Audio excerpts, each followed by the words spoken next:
আলহামদুলিল্লাহি রাব্বিল আলামিন ওয়াসসালাতু ওয়াসসালামু আলা সাইয়্যিদিল মুরসালিন ওয়া আলা আলিহি ওয়া আসহাবিহি আজমাইন। হজ ও উমরা ব্যবস্থাপনাকারী বিশ্বস্ত প্রতিষ্ঠান ইতালিয়ান ট্যুরস অ্যান্ড ট্রাভেলসের অন্যতম শাখা অফিস মক্কার বাতা কুরাইশ অফিস থেকে আমি আপনাদের সকলকে জানাচ্ছি সশ্রদ্ধ সালাম এবং পারিবারিক সুসমৃদ্ধি কামনা করছি। আসসালামু আলাইকুম ওয়া রাহমাতুল্লাহি ওয়া বারাকাতুহু।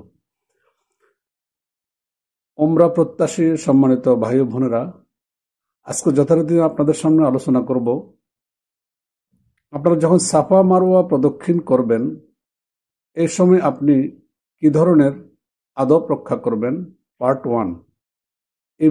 এই বিষয়ে আমি আপনাদের সামনে সংক্ষিপ্ত ধারণা দেওয়ার চেষ্টা করব।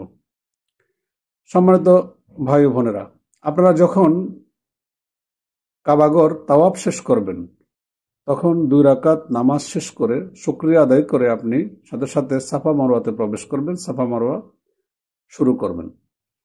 এক্ষেত্রে সাফা মারওয়া শুরু করার আগেই আপনি যথারীতি দেখবেন সেখানে অনেক মুসল্লিয়ানে কেরাম শুরু করার আগেই সংক্ষিপ্ত আকারে আল্লাহর কাছে হাত তুলে কিছু মোনাজাত করেন। আপনিও তা করতে পারেন, এতে কল্যাণ রয়েছে। সাফা মারওয়াতে দোয়া কবুল হয়।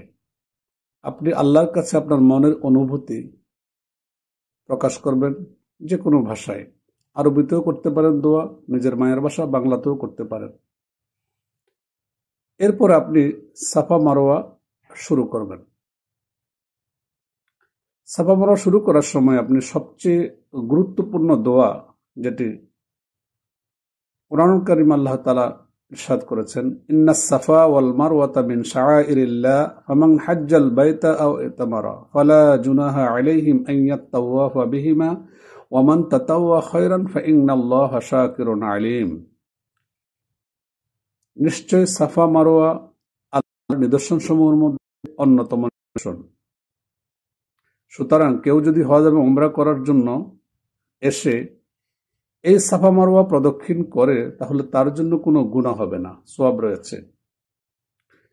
প্রিয় ভাইয়েরা, যখন আপনি এটা প্রদক্ষিণ করবেন তখন আপনাকে অত্যন্ত বিনয়ের সাথে আদব রক্ষা করে আপনি সাফা মারওয়া প্রদক্ষিণ করবেন।